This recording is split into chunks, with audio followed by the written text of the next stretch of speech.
Welcome back to my channel. So by the time I'm uploading this video today, it's commitment day. Woohoo! So for those of you who don't know, commitment day is like the last day where you get to choose which college you're going to in the fall. The deadline's kind of different this year because like the Ivy Leagues, they've moved it to May 3rd. But yeah, around this time is where high school seniors are committing to the college that they're going to attend to in the fall. It should come to no surprise, I'm committing to Cornell. You want my destiny.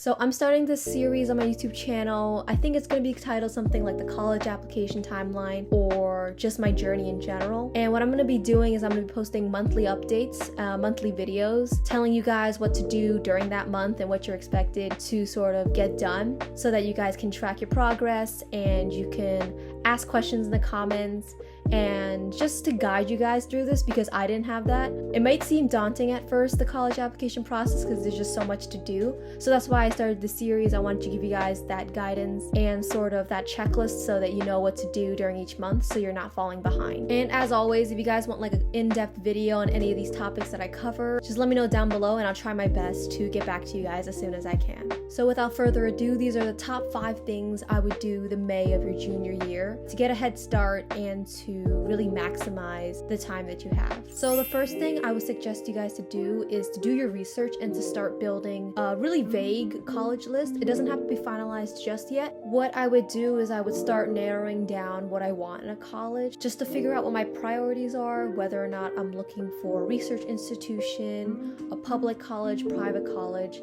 the affordability, the student culture, the majors and the programs that are available, the postgraduate outlooks and the starting salaries of a graduate, and also the location of the college. Even though you're going to college to learn, I think that you should still focus on the location and the student culture and the student life because you're also going to be living alongside studying. So it's important to be at a college that you like learning at and also living at. I understand why people are saying don't apply for prestige. Personally, for me, I understand like the pros and cons of thinking this way. Schools are prestigious for a good reason. Like they have the alumni network and the opportunities and the exclusivity also adds to that prestigious aura. The bad thing is that students are too focused on like whether or not it's top ranking, top 10, top 20, and not focused on fit. Fit is also a factor when considering a college because you can get into like a top ranked school, but if you don't actually enjoy yourself there, you're just gonna spend 4 years in like another school. It's gonna be like high school where you're just forced to go to school and you're not actually excited to be there and you're not enjoying yourself. So for me personally, I was looking at the location. I wanted to live away from my parents because I wanted to learn how to be independent and to take care of myself so that in the future I would be able to do so. But then also this is kind of idealistic, but I wanted to grow as a person and I wanted to reinvent myself in a way. And then another factor I was looking at was affordability because I didn't want to go into debt.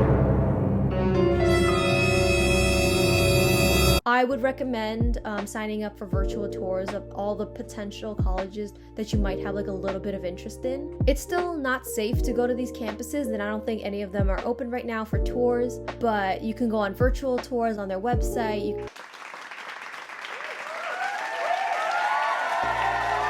Or you can watch videos on YouTube like the day in the life of a person at that college to figure out whether or not you could see yourself actually attending that college. Okay, tip number 2 for what to do in May is, I think this is a pretty big one. This is kind of why I started this series. But you should start asking for recommendation letters right about now. The reason why you ask now and not like senior year, if you ask right now, they'll have the whole summer to write your letter and for it to be done in time for the application deadline. This is the time to email 2 teachers, preferably your junior year teachers. If your sophomore year teachers know you better, then you can ask them. And you should provide them with a brag sheet. What a brag sheet basically is a list of all your impressive accomplishments, your extracurriculars, any additional information you want them to include in your letter. So basically the letter of recommendation is an opportunity for the admissions committee to get to know you as a student and as a person. The letter not only highlights your academic achievements and your accomplishments outside of school, but I think it should also reflect on what kind of a person you are and what kind of a student you are so that the admissions committee can see you not as just numbers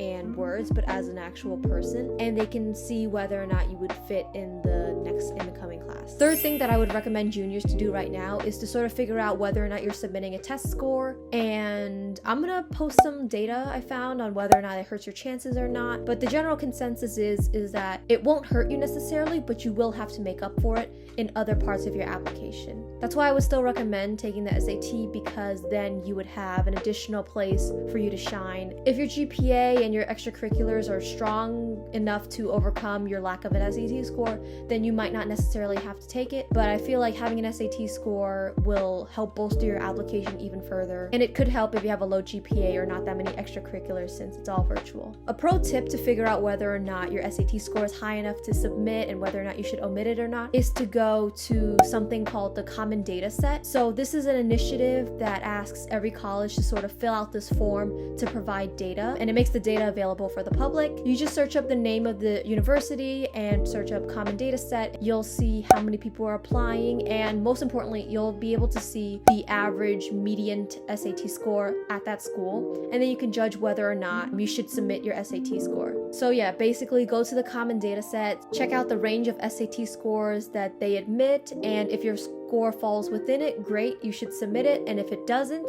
then you can either take the test again if it's possible, or work on other parts of your application to overcome this. Another thing you could do during this time is to also brainstorm what topic you're going to cover in your Common App. So I'll put a picture of the Common App prompt right in front of my face.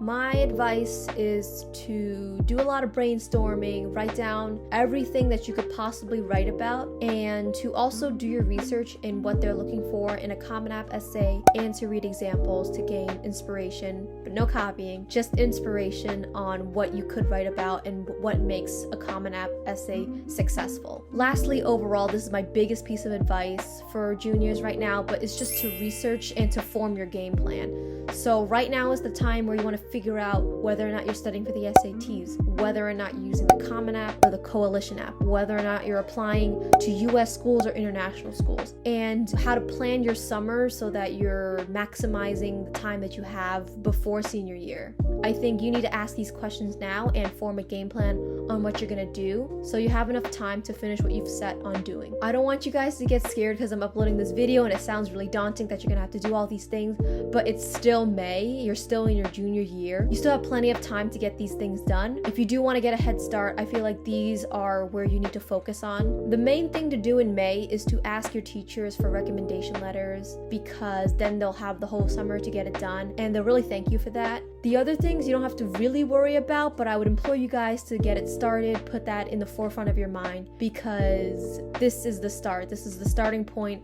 of the college application journey. The college process is definitely a marathon and not a sprint, so I think spreading out your tasks evenly throughout the months will definitely help with the workload. The college application process is something new.